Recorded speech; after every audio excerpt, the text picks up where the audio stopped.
بعدين بالديمقراطيه اللي بيفوز يفوز. نحن ما عندنا مانع، الديمقراطيه لو جابت بكره الشيوعيين خليه يحكموا، وهم ذاتهم لو اذكياء اول ايام الثوره ومشيطنين الاسلاميين شيطنه شديده جدا، لو عملوا انتخابات كان فازوا.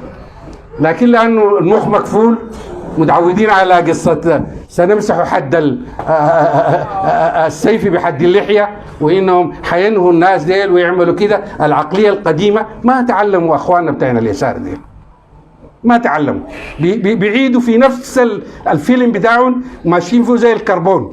بالنسبه لهم محاربه الدين لما جت مايو حاربت الدين بنفس الصوره. مشوا على الجامعه الاسلاميه، قالوا تطوير الجامعه الاسلاميه، عملوها كليه. يا جماعه في جامعه بتتطور لكليه؟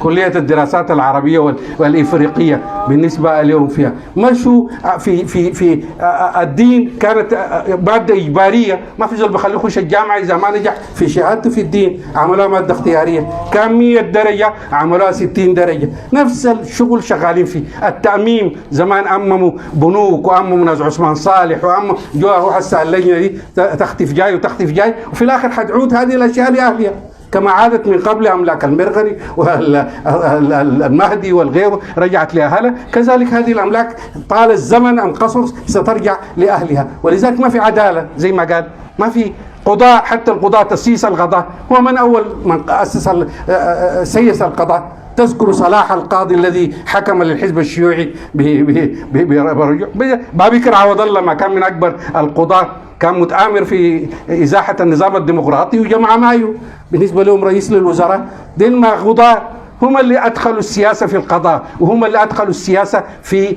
الجيش. كله حزب الشيوعي يستطيع أن يتلون يوميا. أنا طولت أظن أختم بها وخلاص. يتلون، يعمل الحاجة وينكرها ويبقى حاجة تانية. الحزب الوحيد اللي وقف ضد استقلال السودان كان الحزب الشيوعي. الباقيين كلهم الأحزاب دي كانت الأحزاب الاستقلالية.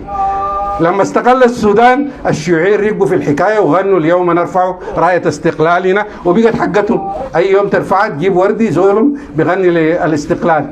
جاءت أكتوبر هم كانوا في المجلس المركزي بتاع عبود، ولم يشاركوا في الندوة التي تحدث فيها الترابي في أكتوبر بالنسبة لهم فيها. لما سقطت أكتوبر برضو غنوا لأكتوبر، أكتوبر الأخضر وأكتوبر شنو أكتوبر، ما خلوا حاجة بالنسبة لهم. أصبح الصبح ولا السجن إلى آخره، وركبوا فيها مشوا فيها.